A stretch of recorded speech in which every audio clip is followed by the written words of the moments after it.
जय हिंद विद्यार्थी मित्रांनो. पहा विद्यार्थी मित्रांनो, महत्त्वपूर्ण माहिती मुंबई हायकोर्ट संदर्भातील शिपाई, हमाल आणि क्लर्क या संदर्भातली माहिती आपण पाहणार आहोत. आणि ही व्हिडिओ आपण परिपूर्ण पहा, जेणेकरून आपणास ऑथेंटिक माहिती आपल्याला व्हिडिओच्या माध्यमातून मिळेल. थंबनेल तुम्ही पाहिलेला आहे. आपण या व्हिडिओमध्ये परीक्षा पद्धती, परीक्षेचं माध्यम कोणतं असणार आहे आणि ही परीक्षा कोण घेणार आहे या संदर्भातच आपण या व्हिडिओमध्ये चर्चा करणार आहोत. कारण विद्यार्थ्यांच्या मनामध्ये संभ्रम आहे की ही परीक्षा TCS, IBPS की स्वतः मुंबई हायकोर्ट घेणार आहे. या संदर्भातच आपण या व्हिडिओमध्ये चर्चा करणार आहोत. समजलं? सगळ्यात पहिले मी तुम्हाला परीक्षा पद्धतीचा पॅटर्न सांगत आहे. तुम्हाला स्क्रीनवर दिसत आहे. लेखी परीक्षा शिपाई आणि हमाल या पदाची 30 गुणाची असणार आहे. यामध्ये लेखिक चाचणीसाठी प्रश्नपत्रिकेमध्ये वस्तुनिष्ठ आणि नानाविध निवडीचे प्रश्न असतील, असं आपल्याला या नोटिफिकेशनमध्ये म्हटलेलं आहे.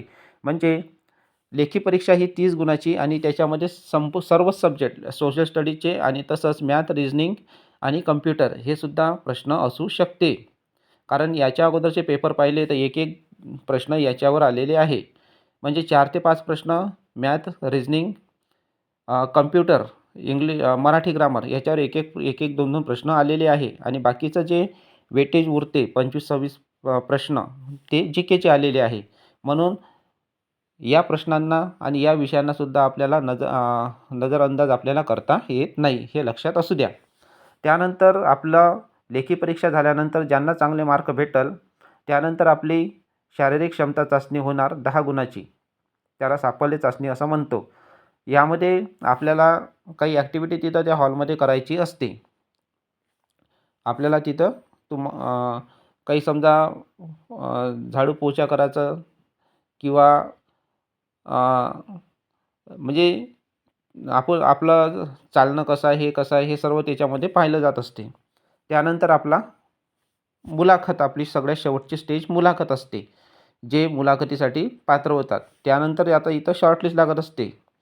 पहिले ज्यांची लेखी परीक्षामध्ये चांगले गुण मिळाले त्यांची शॉर्टलिस्ट लागते. मग त्यांना साफल्य चाचणीसाठी बोलवले जाते. मग साफल्य चाचणीमध्ये आणि लेखी परीक्षा याची लिस्ट लागते. त्यानंतर त्यांची मुलाखतीची लिस्ट लागत असते. मग मुलाखतीमध्ये जो रेशिओ असते आपला, त्यानुसार आपलं सिलेक्शन होते.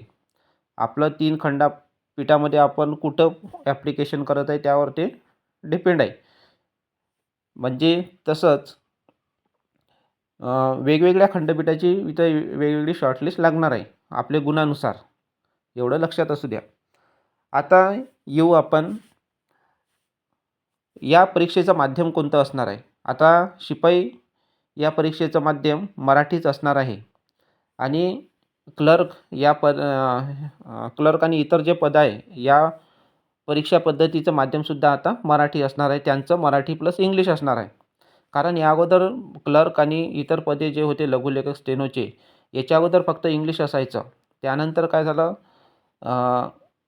2024मध्ये एकच प्रश्न इंग्लिशमध्ये आणि मराठीमध्ये दोन्ही येऊ लागले. तर आतासुद्धा तसंच होणार आहे.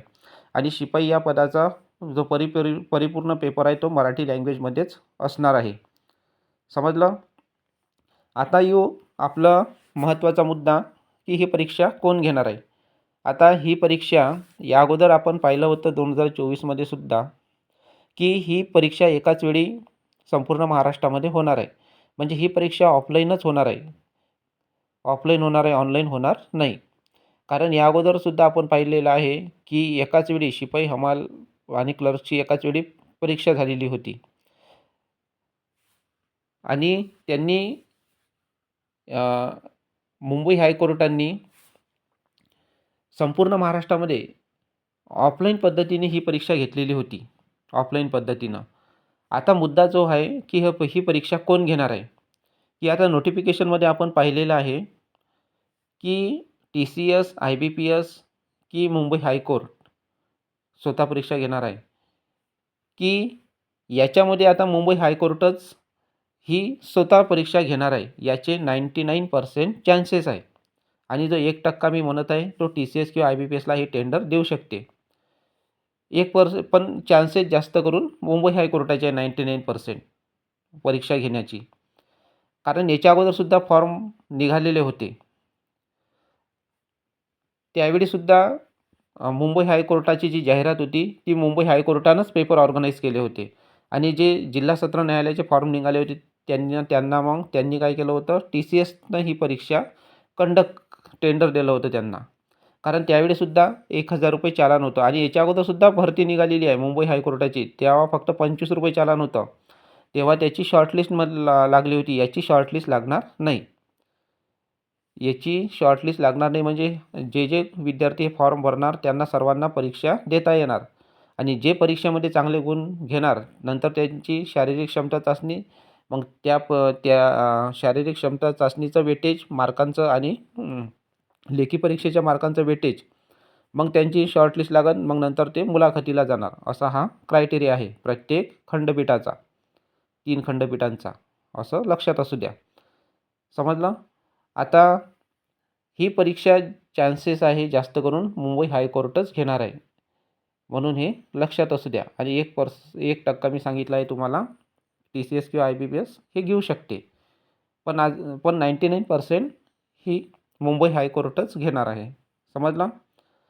पहा विद्यार्थी मित्रांनो, ही माहिती आपल्या विद्यार्थ्यांपर्यंतसुद्धा शेअर करा आणि त्यांनासुद्धा माहिती पडेल की परीक्षा पद्धतीचं माध्यम काय आहे, कोण घेणार आहे.